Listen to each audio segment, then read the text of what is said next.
Juan, 15 kabanata. Ako ang tunay na puno ng ubas, at ang aking ama ang tagapag-alaga. Inaalis niya ang bawat sangang hindi nagbubunga, at kanya namang pinuputulan at nililinis ang bawat sangang nagbubunga upang magbunga pa ng lalong sagana. Nalinis na kayo sa pamamagitan ng salitang sinabi ko sa inyo. Manatili kayo sa akin, at mananatili din ako sa inyo. Hindi magbubunga ang sangang hindi nananatili sa puno.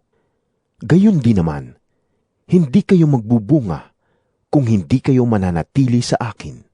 Ako ang puno ng ubas, at kayo ang mga sanga.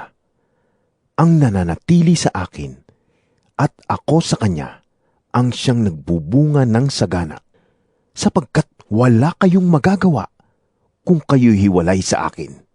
Ang hindi nananatili sa akin, gaya ng sanga, ay itinatapon at natutuyo. Ang ganoong mga sanga ay tinitipon, inihahagi sa apoy at nasusunog. Kung nananatili kayo sa akin, at nananatili sa inyo ang aking mga salita, hingin ninyo ang anumang nais ninyo, at matutupad iyon para sa inyo. Napaparangalan ang aking ama kung kayo'y masaganang nagbubunga, at sa gayon, kayo'y magiging mga alagad ko.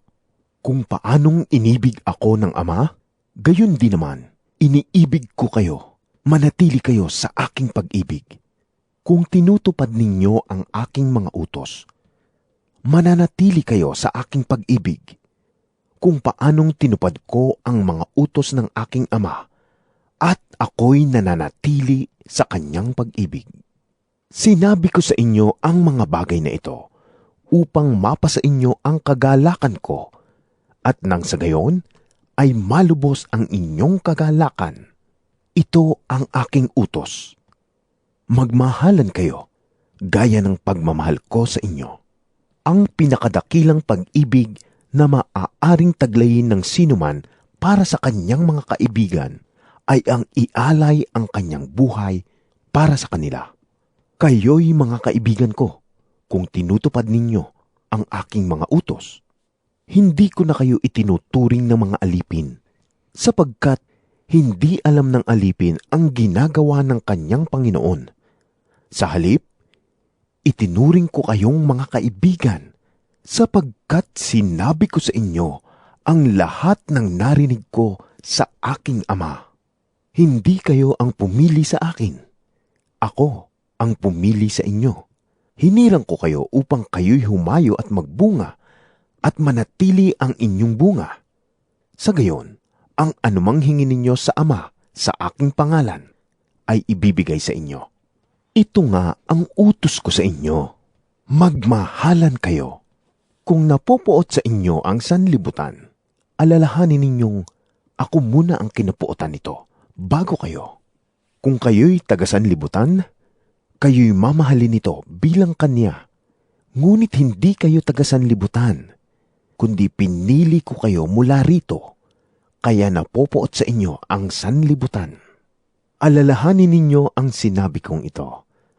Walang aliping higit kaysa kanyang Panginoon. Kung ako'y inusig nila, uusigin din nila kayo. Kung sinunod nila ang aking sinabi, susundin rin nila ang inyong sasabihin. Subalit ang lahat ng ito'y gagawin nila sa inyo dahil sa akin, sapagkat hindi nila kilala ang nagsugo sa akin. Kung hindi ako naparito at nagsalita sa kanila, hindi sana mapapatunayang nagkasala sila. Ngunit ngayoy, wala na silang maidadahilan sa kanilang kasalanan. Ang napopuot sa akin ay napopuot din sa aking ama. Kung hindi ko sana ginawa sa kanilang kalagitnaan ang mga gawaing hindi pa nagawa ni numan, wala sana silang kasalanan. Ngunit nakita na nila ang aking mga gawa. Subalit sa kabila nito'y kinapuotan pa rin nila ako at ang aking ama. Subalit nangyari ito upang matupad ang sinasabi sa kanilang kautusan. napuot sila sa akin ng walang dahilan.